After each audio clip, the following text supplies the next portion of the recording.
If you thought South Carolina's biggest opponent this season was the rest of the SEC, think again.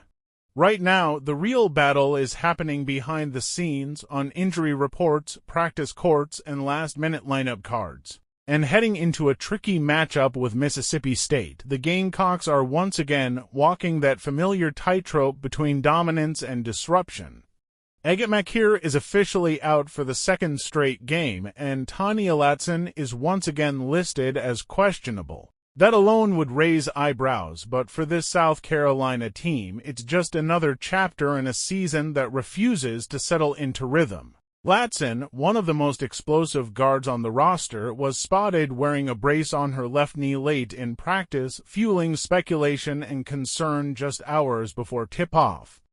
Staley, staying true to form, has offered no real details, leaving fans and analysts reading between every line. Latson's situation feels especially frustrating because the talent is undeniable. Since transferring from Florida State, she's been a steady scoring presence, averaging 15.2 points per game. Yet availability has been the lingering question. She already missed 3 SEC games earlier in the season with an ankle injury, returned, looked sharp, and then suddenly disappeared again in the second half against Auburn. No dramatic explanation, just a quiet decision to sit her, which only added to the mystery. Then there's Makeer. Her absence hits differently. She had just earned back-to-back starts as Staley experimented with a 4-guard lineup, a move that pushed Medina Oko into a bench role for balance. But just minutes into that Auburn game, Makeer exited in visible discomfort and never returned.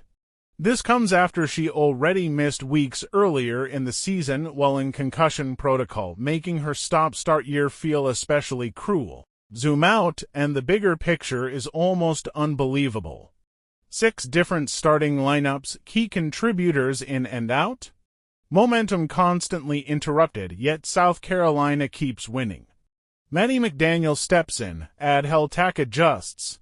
Oko adapts to a bench role. This isn't chaos by accident, it's controlled chaos by design.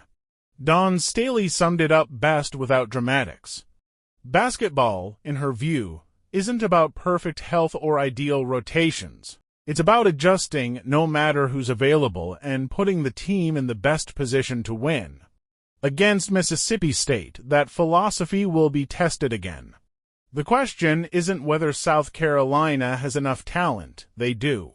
The real question is how long they can keep bending without breaking, and whether this revolving door of injuries is sharpening their edge or slowly wearing it down.